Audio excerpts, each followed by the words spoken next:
Hello students, in this video we will discuss the book Synergy chapter 4 Equatorial Region the Congo Basin. Okay, so I hope you all know where equator lies. कहाँ पर होती है equator की position? चलो हम देखते हैं. Suppose this is the earth. तो a line which divides the earth into two equal halves that is on 0 degree. इस लाइन को हम क्या बोलते हैं बेटा? इक्वेटर. क्या बोलते हैं? इक्वेटर. इक्वेटर अर्थ को टू पार्ट्स में डिवाइड करता है. एक होता है नॉर्दर्न हेमिस्फीयर और एक होता है सदर्न हेमिस्फीयर. अब हमको इक्वेटोरियल रीजन के बारे में पढ़ना है. तो 0 से 10 डिग्री नॉर्दर्न हेमिस्फीयर में, 0 से 10 डिग्री सदर्न हेमिस्फीयर में बचा कौन सा रीजन होता है? इक्वेटोरियल फॉरेस्ट रीजन और equatorial region. Okay, I hope this much is very clear to you. So 10 degree north to 10 degree south of equator कौन सा रीजन होता है? इक्वेटोरियल रीजन होता है. ठीक है, ये जो इक्वेटोरियल रीजन है 0 to 10 degree, 0 to 10 degree south, ये इसमें बहुत सारी कंट्रीज आती हैं. Which countries? Like Ecuador, Colombia, Brazil, Nigeria, Uganda, Guinea, DRC, democratic Republic of Congo, Malaysia, Indonesia etcetera. Okay, broadly अगर हम किसी कैटेगरी में इन कंट्रीज़ को डालना चाहें तो वो कैटेगरीज ऐसे बन सकती हैं कि अमेज़न बेसिन कहाँ पर है बच्चा लोग? साउथ अमेरिका में. कॉन्गो बेसिन कहाँ पर है? सेंट्रल अफ्रीका में है. और इंडोनेशिया कहाँ पर है? साउथ ईस्ट एशिया में है. So in this chapter we will read about only Democratic Republic of Congo. We are not bothering about Amazon Basin. We are not bothering about Indonesia. We will read only about Democratic Republic of Congo. Okay. So basically ये कौन सा continent है बच्चा? ये African continent है. कौन सा continent है ये? अफ्रीकन कॉन्टिनेंट है. और अफ्रीकन कॉन्टिनेंट में आज हम किस पार्ट को पढ़ने वाले हैं? This part, democratic Republic of Congo. ये क्या है? Democratic Republic of Congo. Clear हो की बात? और ये जो लाइन जा रही है इस लाइन को हम क्या बोलते हैं? 0 डिग्री इक्वेटर. कौन सी लाइन है ये? Equator great circle 0 degree. ठीक है, ये जो डेमोक्रेटिक रिपब्लिक कॉन्गो है इसको इक्वल हाफ्स में डिवाइड कर देती है. इक्वल हाफ्स में ना करे पर डिवाइड कर देती है. ठीक है, चलो. Half of the Congo is above in northern hemisphere and half of the Congo is in southern hemisphere of equatorial forest region. Okay, so now we will talk about the location. Location क्या है? The Democratic Republic of Congo or DRC lie in equatorial region. Equator passes through Democratic Republic of Congo. As I told you, ये equator की line भी मैंने आपको दिखाई, ये DRC वाला एरिया भी मैंने आपको दिखाया. क्लियर हुई बात? सो जो डेमोक्रेटिक रिपब्लिक ऑफ कॉन्गो है, it is the largest country of Africa. One of the largest, not the largest, one of the largest. Clear हो गई बात? Now you just tell me the two largest country of Africa. Okay, so it is one of the largest country having area of 23.5 lakh square kilometre. Democratic Republic of Congo का area कितना है बच्चा? 23.5 lakh square kilometre. ये कहाँ पर located है? Central Africa में. हमने देखा पूरे अफ्रीका के मैप में बीच में है, तो सेंट्रल अफ्रीका में है. It is surrounded by land on all side. Okay, except that side which faces the sea. Okay, so it is surrounded by 9 neighboring countries.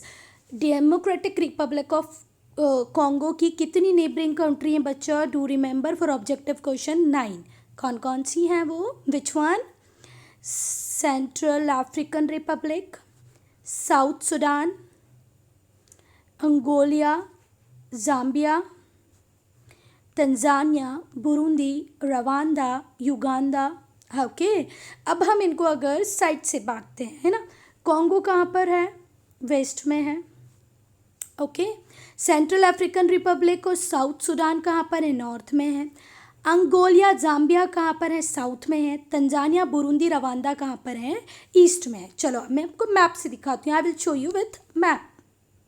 Chapati, I hope you all know the directions. Okay, तो hair top most point हम अगर देखते हैं तो ये कौन सी direction हो जाएगी? नॉर्थ. ये हो जाएगी साउथ, ये है इनका ईस्ट और ये है इनका वेस्ट। तो वेस्ट में देखो ये डेमोक्रेटिक रिपब्लिक ऑफ कॉन्गो है, तो इसके वेस्ट में क्या है बेटा, कॉन्गो है, ठीक है, वेस्ट में कॉन्गो है, ईस्ट में तंजानिया है, नॉर्थ में सेंट्रल अफ्रीकन रिपब्लिक है और साउथ सूडान है, और साउथ में जाम्बिया है एंड अंगोलिया है। I know this much is clear to you. Democratic Republic of Congo, north में Central African Republic, South Sudan, Congo, south में अगर आप आ जाओगे तो जाम्बिया, अंगोलिया, नॉर्थ में मैंने बता दिया आपको, और पड़ोस में है तंजानिया, मतलब ईस्ट में है Tanzania, okay. This map is given in your book, so see it clearly, okay, if you're not able to find what I have written here. Now its name is Democratic Republic of Congo, but at earlier it was known as Belgian Congo, not Democratic Republic of Congo. उसके बाद वो 1971 में फिर से change होके ज़ायर उसका नाम रख दिया गया, okay, Belgian Congo to Zaire in 1971. Again in 1977 the name changed and the name Democratic Republic of Congo was given to that particular land, okay, and capital is Kinshasa. Clear होगी बात। पहले इसका नाम बेल्जियन कॉन्गो था, फिर 71 के change रख के ज़ायर किया, फिर 77 में फिर चेंज किया, तब क्या नाम आ गया बेटा, final name democratic Republic of Congo, और इसकी कैपिटल क्या है, किनशासा। क्या है, किनशासा, ओके। चलो अब हम बात करते हैं, yes, just see it is a river. देख रहे हैं कितने लंबे लंबे मिएंडर्स हैं इस रिवर्स के। ये कौन सी रिवर है बच्चा, कॉन्गो रिवर है। कौन सी रिवर है, डेमोक्रेटिक रिपब्लिक ऑफ कॉन्गो की Congo river, most important river. देखो इसके मिएंडर्स कितने भयंकर रूप से इसने मिएंडर किया है, ओके। चलो अब हम इस रिवर के बारे में पढ़ते हैं। The Congo river flows in the central part and is surrounded by mountains and plateaus. River के आसपास क्या है, माउंटेन्स है, प्लेट्यूज है। It cuts the equator twice. Suppose करो ये इक्वेटर लाइन जा रही है तो इसने इक्वेटर को 2 बार कट किया होगा। वैसे भी यहाँ पर बहुत लॉन्ग लॉन्ग मीएंडर्स हम देख रहे हैं, ठीक है। Towards the north east lies the Ruwenzori mountains, और नॉर्थ ईस्ट में क्या मिलते हैं इसको, रुवेंजोरी माउंटेन्स। तो 2 बातें आपको ध्यान रखनी है कि जो कॉन्गो रिवर है उसने इक्वेटर को कितनी बार क्रॉस किया है, कितनी बार कट किया है, twice, 2 time, okay. Congo river के नॉर्थ ईस्ट में क्या आता है बेटा, रुवेंजोरी माउंटेन्स, ओके। चलो now Lake Albert, Lake Edward, Lake Kivu, Lake Tanganyika इसकी ईस्टर्न बॉर्डर पे आती हैं, ओके। कौन कौन सी लेक्स बचा, Lake Albert, Lake Edward, Lake Kivu, Lake Tanganyika पढ़ो इसको, कहाँ पर आती हैं, इसकी ईस्टर्न बॉर्डर पे आती हैं, okay. Tanganyika, Lake Albert, Lake Edward, Lake Kivu, okay, कहाँ पर है, ईस्टर्न बॉर्डर में है। अब एक बात रिमेंबर ऑलवेज, जो कॉन्गो रिवर है ये सेकेंड लॉन्गेस्ट रिवर है अफ्रीका की। क्लियर होगी बात, बिकॉज द लॉन्गेस्ट रिवर कौन सी है, नाइल रिवर है। The longest river of the world, the complete world longest river is Nile, और अफ्रीका की भी लॉन्गेस्ट रिवर कौन सी है, Nile, but the second longest river is Congo, okay, do remember it. अच्छा, till here we have seen the rivers, lakes, location. Now it's turn, किस चीज़ का turn है अब, climate. So now we will see the climate. Climate कैसा होगा democratic Republic of Congo का, तो कैसा क्लाइमेट है बेटा, हॉट एंड वेट। बहुत ज़्यादा गर्मी भी होती है और फिर बहुत ज़्यादा बारिश भी हो जाती है, and not only in particular season, through out the year, due to its location at the equator. Because this region lie on equator, that is why it is hot as well as wet. जितना ज़्यादा गर्म है उतना ही ज़्यादा फिर बारिश भी यहाँ पर होती है, okay. Rain occurs all the year around and it's of conventional type. Rain पूरे साल भर होती है और इसका टाइप कैसा होता है बेटा, conventional. Okay, it rains heavily in every afternoon accompanied with thunder and lightning. बहुत ज़ोर ज़ोर से बिजली कड़कती है, बादलों के गरजने की आवाज़ आती है, और किसी सीजन में नहीं, daily at afternoon it receives rainfall and the type of rainfall received by DRC is और equatorial forest region is conventional type. किस टाइप की होती है बेटा वो, कन्वेंशनल। अब मैं आपको बताना चाहूँगी कि what is conventional rainfall. Okay, तो व्हाट इज कन्वेंशनल रेनफॉल बेटा, rainfall caused by intense heating at equator, क्योंकि इक्वेटर है जहाँ पर सनरेज डायरेक्ट होती हैं, इस वजह से यहाँ पे इंटेंस हीटिंग होती है, और इस इंटेंस हीटिंग से क्या होता है, continuous evaporation and it leads to heavy rainfall throughout the year. यहाँ पर बहुत सारा पानी है, इसको बहुत सारी गर्मी मिलेगी, तो ये पानी एवापोरेट होके ऊपर जाएगा, ऊपर जाएगा तो क्लाउड्स बनाएगा, क्लाउड्स बनाएगा तो फिर बारिश हो जाएगी। क्या क्लियर हुई बात? If you are not able to understand anything, do write in comment section. So we have seen the climate. Climate is hot and wet. Now other main feature of the climate is rain throughout the year. पूरे साल भर बारिश होती रहेगी। Because equator पे है तो आपको पूरा ईयर हाई टेम्परेचर मिलेगा, कोई बड़ी बात नहीं है, कुछ नया नहीं है इसमें। Okay, third, high humidity. अब ह्यूमिडिटी कैसे आएगी बेटा, अगर पानी भी है, हीट भी है, तो वाटर वेपर रहेगी, हमेशा एयर के अंदर क्या रहेगी, वाटर वेपर, और जितनी ज़्यादा वाटर वेपर रहेगी उतनी ज़्यादा ह्यूमिडिटी रहेगी। The length of day and night is equal. Whatever country you go which lie on equatorial region is having equal day and equal night, means 12 hours का ही आपको day मिलेगा, 12 hours की आपको night मिलेगी। Is it okay? So hot है, wait है, temperature ज़्यादा है, ह्यूमिडिटी ज़्यादा है, देन टू प्लीजेंट इवनिंग्स होती हैं एंड नाइट्स होती हैं, बहुत ज़्यादा तो नहीं, देन टू पूरे 24 आवर्स में सबसे प्लीजेंट इवनिंग्स हैं एंड नाइट्स हैं। Okay, yes, now it's turn to vegetation. Okay, vegetation की बात करते हैं अब हम लोग। The region has thick evergreen forest, यहाँ पर एवरग्रीन फॉरेस्ट है। एवरग्रीन फॉरेस्ट क्यों है, due to heavy rain plus sunlight. What a tree requires to grow, sunlight and amount of water, दोनों ही चीज़ इक्वेटोरियल रीजन में बहुत सारी हैं। Ample amount of rain, ample amount of sunlight. Trees are tall and evergreen with hardwood, hardwood होती है, trees toll होते हैं और एवरग्रीन रहते हैं। ठीक है, एवरग्रीन का मतलब ये नहीं है कि जो पत्ती एक बार आ गई वो सालों साल हरी रहेगी, ग्रीन ही रहेगी, but the thing is that जब एक ट्री की लीव्स शेड होती हैं तो दूसरे ट्रीज में लीव्स रहती हैं। क्लियर हो गई बात? Means whenever one tree is not having leaves, another tree is having leaves, इसीलिए ये हमेशा ग्रीन दिखता है, इसीलिए हम इसको एवरग्रीन फॉरेस्ट बोलते हैं।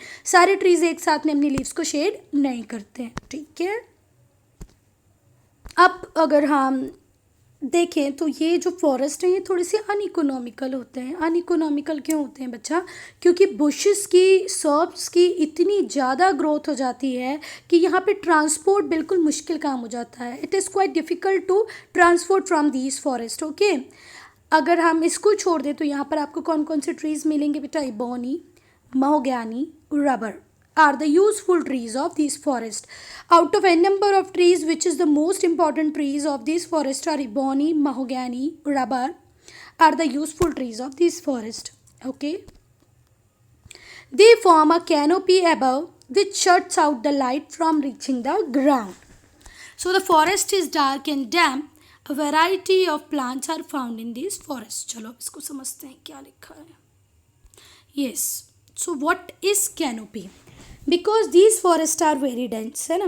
तो सपोज करो ये एक ट्री है, ठीक है, ये सेकेंड ट्री है, because luxuriant growth of trees are here. Okay, फिर ये थर्ड ट्री है। तो ये जो एक दूसरे की लीव्स एक दूसरे से टकरा रही हैं बेटा, इसको ही हम बोलते हैं कैनोपी लेयर। क्या बोलते हैं बच्चा लोग? Canopy layer. क्लियर हुई बात? ये क्या है? Canopy layer. यहाँ पर सपोज करो एक ट्रीज और है ना, तो ये जो लीव्स आपस में, ब्रांचेस आपस में टकरा जाती हैं, तो जो सनलाइट होती है वो यहाँ नहीं पहुँच पाती। सनलाइट इस कैनोपी लेयर को पेनिट्रेट करके अंदर नहीं पहुंच पाती, तो अंदर यहाँ पर जो शॉप्स हैं, स्मॉल ट्रीज़ हैं, जो फ्लोर है, ये हमेशा कैसा रहता है बच्चा लोग? डार्क। कैसा रहता है? हमेशा डार्क, जो कि एक अच्छी बात नहीं होती है। क्लियर हो गई बात? सो आई होप कैनोपी लेयर आपको समझ में आई होगी। ठीक है, तो जो डैम्प भी है, दलदली पार्ट भी है और डार्क भी है। अब बच्चा लोग डेंस फॉरेस्ट है तो वाइल्ड लाइफ भी बहुत अच्छी होगी, because for the survival of wild life what we required? Dense forest. Many types of animals such as monkeys, gorillas, pigeon, chimpanzee, baboons, okapi. Okapi एक हॉर्स की तरह एनिमल होता है। Deadly insects including tsetse fly which cause sleeping sickness. ये अगर हमको काट ले तो हमको नींद ही आती रहेगी पूरे दिन। ठीक है। Python snakes are found in this thick forest. Clear होगी बात? क्या क्या मिलेगा आपको?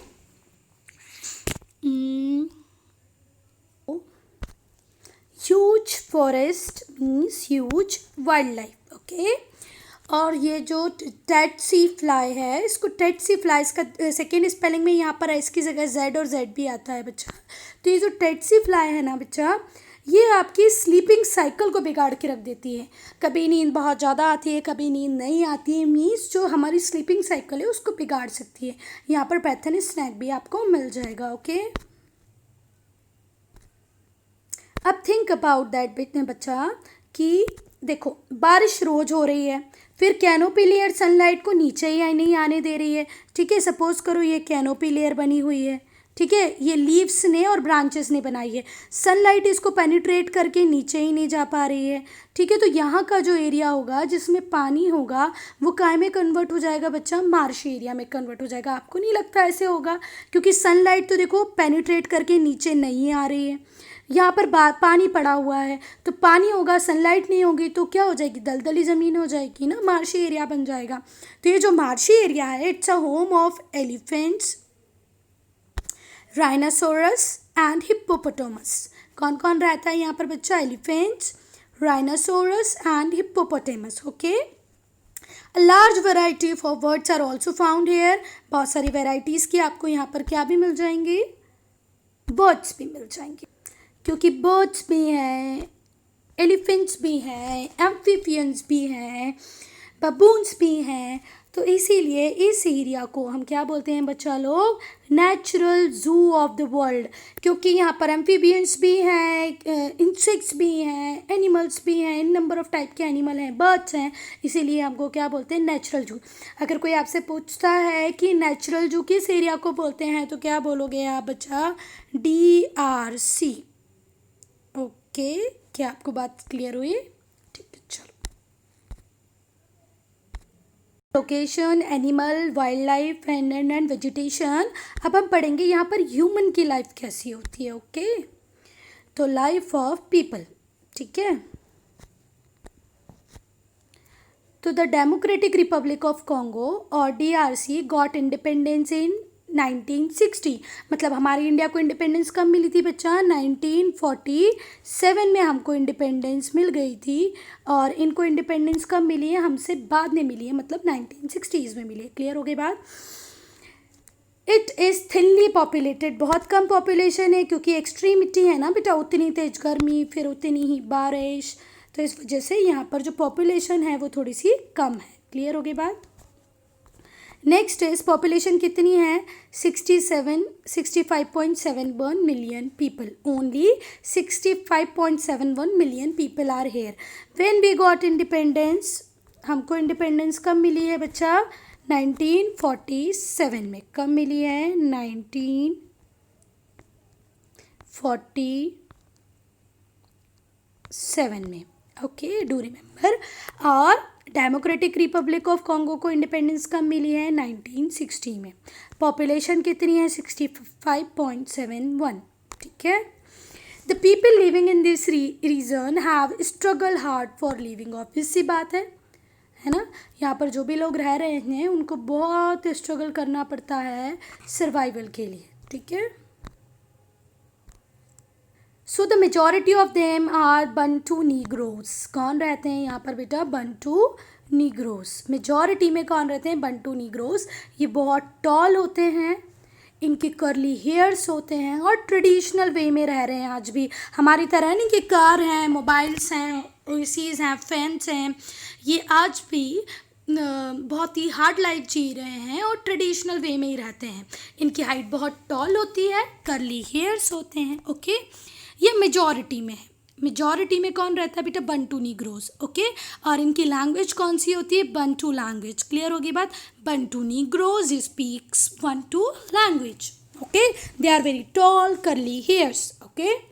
चलो, अब मेजॉरिटी में ये है मीन्स माइनॉरिटी में भी कोई ना कोई होगा, है ना। मेजॉरिटी में ये है तो माइनॉरिटी में भी कोई ना कोई होगा। तो माइनॉरिटी में कौन है यहाँ पर बेटा? पैजमीज, ओके। कॉन्गो बेसिन में जो दूसरे लोग रहते हैं उनको हम क्या बोलते हैं? पैजमीज। अच्छा, ये थोड़े से शॉर्ट हाइटेड होते हैं, ये टेम्पररी हट्स में रहते हैं। पैजमीज की शॉर्ट हाइट होती है और ये हट्स में रहते हैं।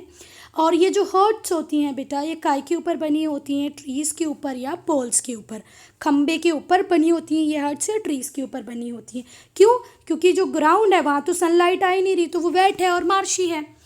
तो ये लोग एक जगह से दूसरी जगह भी मूव करते रहते हैं for the purpose of hunting and gathering. Hunting means animals को मारना और फिर खा जाना, मतलब पहले तो मारना ही होता है, फिर आप उसका जो भी यूज़ कर लो। और गैदरिंग मीन्स इकट्ठा करना। तो for the purpose of hunting and gathering pygmies are moving from place to place. They are living on the huts which is made on trees and poles. Poles पे, tree के ऊपर इनकी हट बनी होती है। और बेसिक इनका ऑक्यूपेशन क्या होता है? क्या काम करते हैं? Hunting and gathering. अब हम देखेंगे यहाँ पर कौन से मिनरल्स अवेलेबल हैं, okay.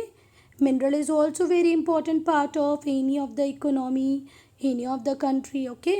So the democratic Republic of Congo is very rich in natural resources. बहुत सारे नेचुरल रिसोर्सेज हैं यहाँ पर, जैसे cobalt, bauxite, cadmium, copper, petroleum, diamond, gold, zinc, iron, magnesium, uranium. जो आपका एटम बॉम्ब होता है ना, जो एक बॉम्ब पूरी की पूरी कंट्री को ख़त्म कर सकता है, जो नागासाकी और हिरोशिमा पे गिराया था। किसने गिराया था बेटा? किसने गिराया था? यूएसए ने गिराया था। किसके ऊपर गिराया था? जापान की 2 कंट्रीज़ के ऊपर। वो काय से बनता है? यूरेनियम से ही। समझ में आई बात? सिल्वर, रेडियम, कोल, ये यहाँ के इम्पॉर्टेंट मिनरल्स हैं। कौन कौन से हैं? Repeat with me. Cobalt, bauxite, cadmium, copper, petroleum, diamond, gold, zinc, iron, manganese, uranium, silver, radium and coal, okay. और यूरेनियम को भूलना नहीं, एटम बम बन सकता है इससे। Do remember is the Congo region is the leading producer of hydroelectricity in the world. When we talk about the world, it is the leading producer of hydroelectricity. Water से जो electricity बनती है बच्चा, उस इलेक्ट्रिसिटी को हम क्या बोलते हैं? Hydro electricity. वाटर से जो इलेक्ट्रिसिटी बनेगी उस इलेक्ट्रिसिटी को हम क्या बोलते हैं? Hydro electricity. आज पेन को पता नहीं क्या हो गया है, चल ही नहीं रहा। तो बच्चा लोग, वाटर से जो इलेक्ट्रिसिटी बनाई जाती है उसको हम क्या बोलते हैं? Hydroelectricity, okay. The Congo region is the world largest producer of industrial diamond and cobalt. अगर कोई पूछता है कि वर्ल्ड में इंडस्ट्रियल डायमंड और कोबाल्ट का प्रोडक्शन सबसे ज़्यादा कहाँ पर होता है, तो आप क्या बताएंगे? कॉन्गो रीजन में। Do remember this point. The Congo region is the world largest producer of industrial diamond and cobalt, okay.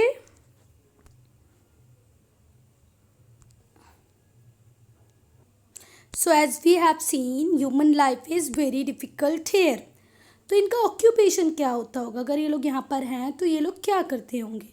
क्या will show you, this is what cassava plant and root. ये जो प्लांट है, ये जो आपको दिख रहा है ना, ये जो प्लांट है, ये कौन सा प्लांट है बेटा? कसावा।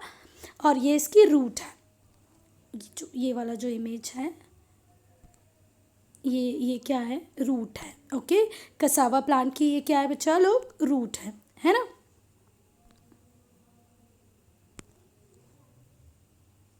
ये वाला पार्ट, ये रूट, ठीक है।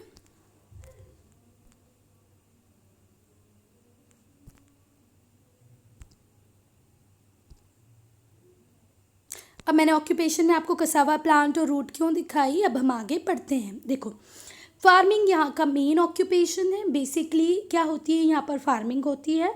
और वो भी कौन सी फार्मिंग होती है बेटा? Shifting agriculture. कौन सी एग्रीकल्चर? Shifting agriculture. ओके, यहाँ की मेजर फूड क्रॉप्स हैं rice, maize, sugar, cane, cotton, cassava. Cassava is the root crop and is the main food of the people here. मैंने जो आपको कसावा की रूट अभी ऊपर दिखाई थी ना, वो इनका स्टेपल फूड है। ओके, मेन फूड है। दूसरी बात, शिफ्टिंग एग्रीकल्चर क्या होता है? सपोज करो कि आपके पास एक फॉरेस्ट एरिया अवेलेबल है, ठीक है। क्या अवेलेबल है? एक फॉरेस्ट एरिया अवेलेबल है। ये एक फॉरेस्ट एरिया हुआ, ठीक है। यहाँ पर बहुत सारे प्लांट्स थे, बहुत सारे ट्रीज थे, प्लांट नहीं थे। हम इन जो ट्रीज़ हैं इसमें क्या लगा देंगे बेटा? फायर। इनमें आग जला दी। आग जलाने के बाद जब ये जल जाएंगे तो जो उसकी ऐश बचेगी, जिसको हम हिंदी में राख भी बोलते हैं, ठीक है, आग जलाने के बाद उस ऐश को यही मिट्टी में मिक्स कर देंगे और फिर यहाँ पर क्या स्टार्ट कर देंगे? एग्रीकल्चर करना। 2-3 ईयर तक हम यहाँ पर एग्रीकल्चर करेंगे और आफ्टर 2-3 ईयर हम इस प्लॉट को छोड़ देंगे। क्यों छोड़ देंगे बेटा? क्योंकि उस टाइम में और आज भी इन लोगों के पास क्या अवेलेबल नहीं है? नेचुरल वो फर्टिलाइजर्स वगैरह अवेलेबल नहीं है। तो ये ज़्यादा दिन तक एक प्लॉट पे एग्रीकल्चर नहीं करते हैं, फिर इसको अबेंडन कर देंगे, दूसरी जगह जाके क्या करेंगे? एग्रीकल्चर करेंगे। सेम प्लांट के एक पैच को फिर से जला देंगे, ट्रीज को, फिर वहाँ पर एग्रीकल्चर करेंगे, ठीक है। तो यहाँ पर कौन कौन सी क्रॉप्स होती हैं? Rice, maize, sugar cane, cotton, cassava. और कसावा इनका मेन फूड है, that I have shown you. ये इसका ट्री है, प्लांट है, और ये इसकी रूट है। ईटेबल है। ये जो रूट है ये कैसी है बच्चा? ईटेबल। ओके, हमने तो नहीं खाई है कभी, ठीक है। ओके, चलो। Apart from that staple food cassava and another food crops, it also has some cash crops। कौन कौन सी कैश क्रॉप्स होती है यहाँ पर बच्चा? कोकोआ, ये जो चॉकलेट हम खाते हैं, डेयरी मिल्क, बॉर्नविले, ये सारी चॉकलेट किससे बनती है? कोकोआ से। Coffee, tobacco, cotton, rubber, palm oil, ये सारी कैश क्रॉप भी आपको इस पर्टिकुलर रीजन में मिलेगी। कहाँ पर? DRC।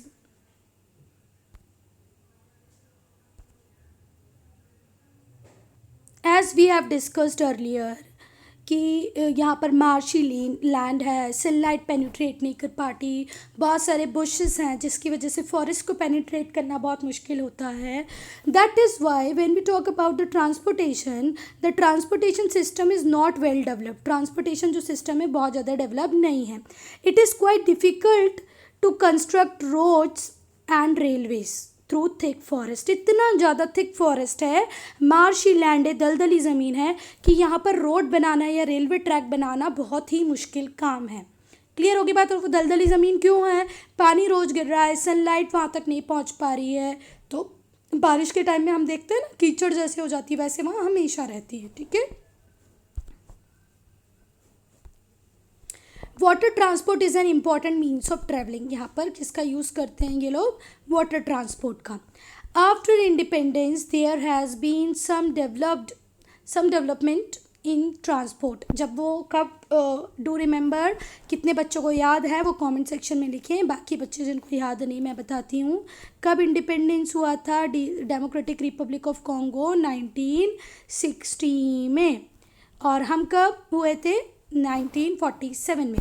तो जब वो 1960 में क्या हो गया था? इंडिपेंडेंट हो गया था। तो 1960 के बाद से यहाँ पर बहुत सारी रोड्स को बनाया गया है ना, ट्रांसपोर्टेशन को डेवलप किया गया है।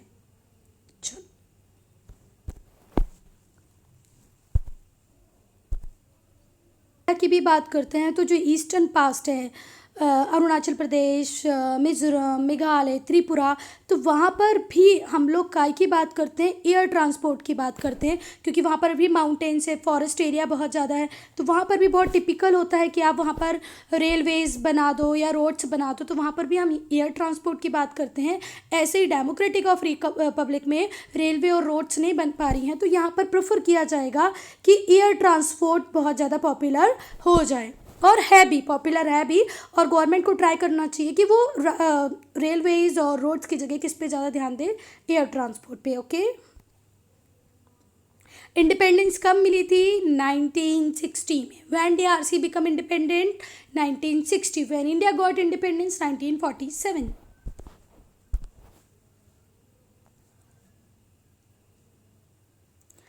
अब हम लोग बात करेंगे important cities and towns. Okay, तो नियरली 30%, ओनली 30% पॉपुलेशन, कितनी बच्चा लोग, सिर्फ 30% पॉपुलेशन ही कहाँ पर रहती है? टाउन्स में और सिटीज़ में। कैपिटल सिटी मैंने पहले भी आपको बताया क्या है, Kinshasa.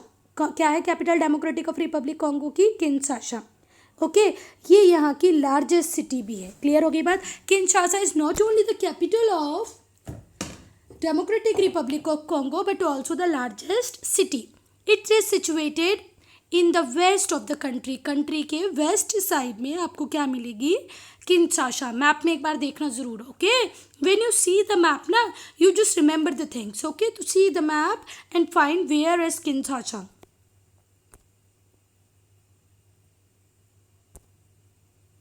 Okay, so it is the picture of Matadi port. Matadi port भी कहाँ पर है? DRC, democratic Republic of Congo में। तो ये किसका पिक्चर है बेटा? मटाडी पोर्ट का। Apart from Kinshasa, other important cities are Lubumbashi, Katanga, Kisangani, Matadi, और मटाडी एक इम्पॉर्टेंट सी पोर्ट है। Okay, Matadi is the important sea port. So other important cities are Lubumbashi, Katanga, Kisangani and Matadi. Okay, Matadi में एक important port भी है. So here we have completed the chapter. If you want some improvement in this video, just write in comment section. If you want other chapters also, that do write in comment section. Okay. If you have any doubt, any suggestion, please do write in comment section.